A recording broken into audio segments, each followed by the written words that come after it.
দাবার বোর্ডে যেমন একটি ভুল চাল পুরো গেমের মোড় ঘুরিয়ে দিতে পারে, তেমনি আন্তর্জাতিক রাজনীতিতে একটি সিদ্ধান্ত বদলে দিতে পারে যুদ্ধ ও ক্ষমতার ভারসাম্য। যুদ্ধের মাঠে গোলার আওয়াজ শোনার আগেই শুরু হয় কৌশলের খেলা, কে কাকে হারাবে প্রযুক্তির ব্যবধানে। রাশিয়ার তৈরি পঞ্চম প্রজন্মের স্টেলথ যুদ্ধবিমান সুখোই সু-57 প্রকল্প ছিল তেমনই এক কৌশলগত চাল, যেখানে শুরুতে ভারত ছিল অংশীদার। লক্ষ্য ছিল এমন একটি আধুনিক যুদ্ধবিমান তৈরি করা যা শত্রুর রাডার ফাঁকি দিয়ে আকাশে ছায়ার মতো উপস্থিত থাকবে দৃশ্যের বাইরে, কিন্তু শক্তির ভেতরে। 2018 সালে ভারত এই প্রকল্প থেকে নিজেদের সরিয়ে নেয়। কারণ হিসেবে ভারতের উদ্বেগ ছিল সু-57 এখনও পূর্ণাঙ্গ হয়নি, প্রযুক্তিগতভাবে অনিশ্চিত ও কাঁচা। এরপর ভারত পশ্চিমা প্রযুক্তির দিকে ঝুঁকে পড়ে, বিশেষ করে ফ্রান্সের তৈরি দাসো রাফায়েল যুদ্ধবিমানের প্রতি। রাফায়েল এখন ভারতের আকাশ সীমার অন্যতম শক্তিশালী প্রহরী।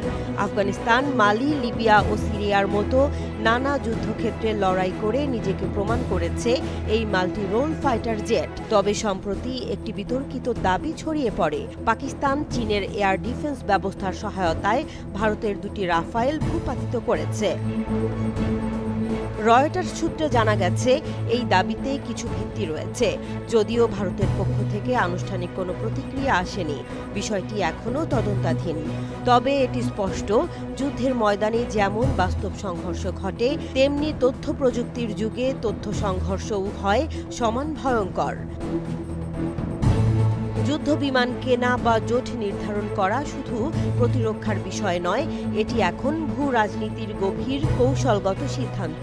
BRICS জোটে ভারত, চীন ও রাশিয়ার অবস্থান তার স্পষ্ট উদাহরণ। চীন ও রাশিয়া যেখানে ডলারের আধিপত্য ভাঙতে চায়, সেখানে ভারত কখনো অংশ নেয় হিসেব করে, কখনো পিছিয়ে থাকে কৌশলগত দ্বিধায়। বিশ্লেষকদের মতে ভারত এখনও অনেকাংশে পশ্চিমা প্রভাবের ছায়া থেকে মুক্ত হতে পারেনি।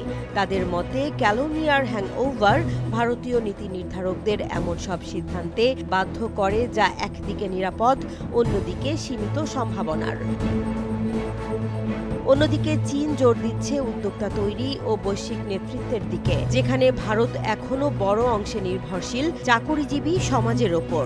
সব মিলিয়ে যুদ্ধ, রাজনীতি ও কৌশলের এই বোর্ডে এখনো চলছে চাল পাল্টানোর খেলা। কে দিল সঠিক চাল আর কে করল ভুল, তা নির্ধারণ হবে এখন নয়, সময়ের প্রবাহে। ভারতের প্রতিটি পদক্ষেপই যেন এক একটি গাণিতিক প্রশ্ন, যার উত্তর লুকিয়ে রয়েছে আগামী দিনের ইতিহাসে।